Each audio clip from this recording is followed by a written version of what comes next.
Hi everyone, thanks for watching my YouTube content. I'm Sangwoo Kim.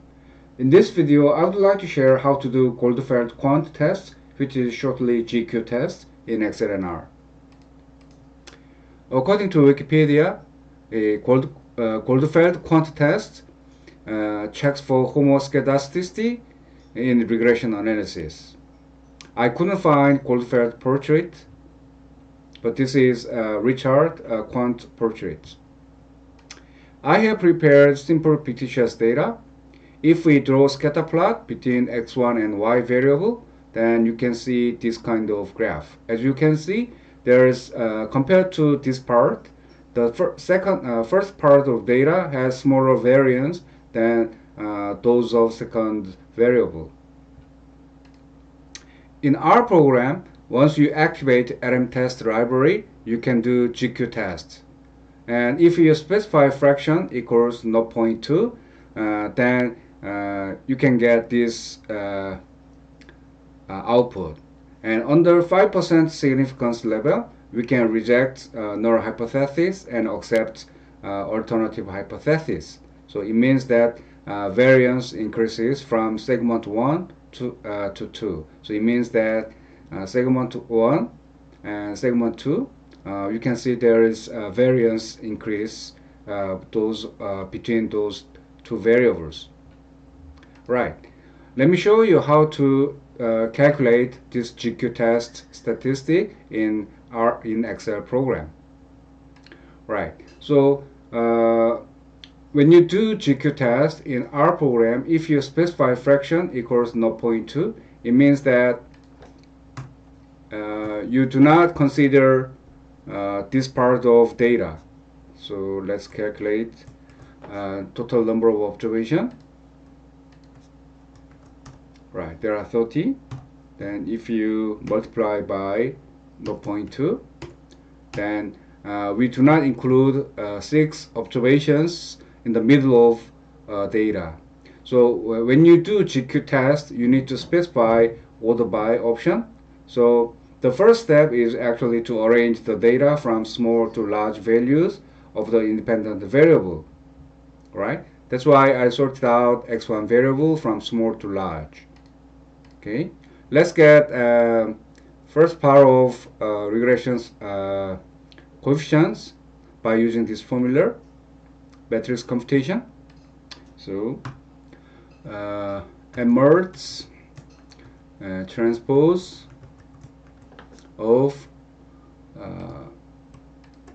design matrix and comma and design matrix, and we need to inverse this matrix, and again emerge comma transpose of design matrix and emerge comma and y vector here, and press Ctrl Shift Enter.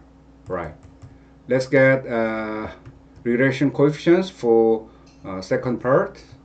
Again emerge transpose of design matrix of second data, comma and design matrix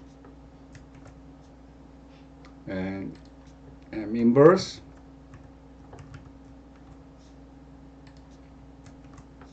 again and emerge comma transpose of design matrix from second data, and finally emerge comma and y vector from second data set, and press Ctrl Shift Enter. Right, then let's get residual sum of square. So this part y minus b0 plus b1 times x1 and squared.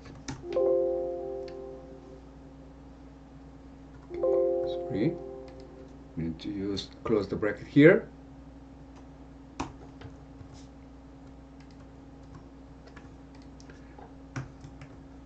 Y minus b0 from second coefficients plus b1 times x1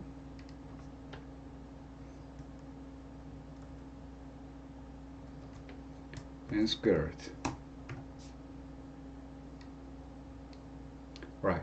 Then let's get sum of residual sum of squared. Sum of this RSS2 and RSS1 can be calculated by sum of RSS from first data set, and GQ's statistic can be calculated by RSS2 over RSS1. Okay, and p-value can be calculated by 1 minus f dot dist, and GQ statistic and comma degrees of freedom is 10 from this data, because there are, let's get 12 observations and two regression coefficients, so that's why we need to calculate by 12 minus 2 comma and this part, and 12 observations minus 2 regression coefficients and true. Right, then you can get same outputs like R.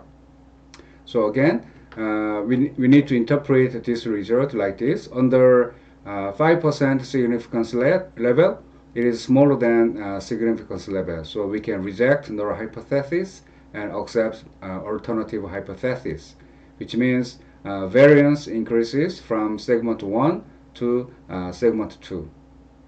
I hope it was useful to understand Goldfeld Quandt test. Please click like and subscribe if it was useful for you. Thank you.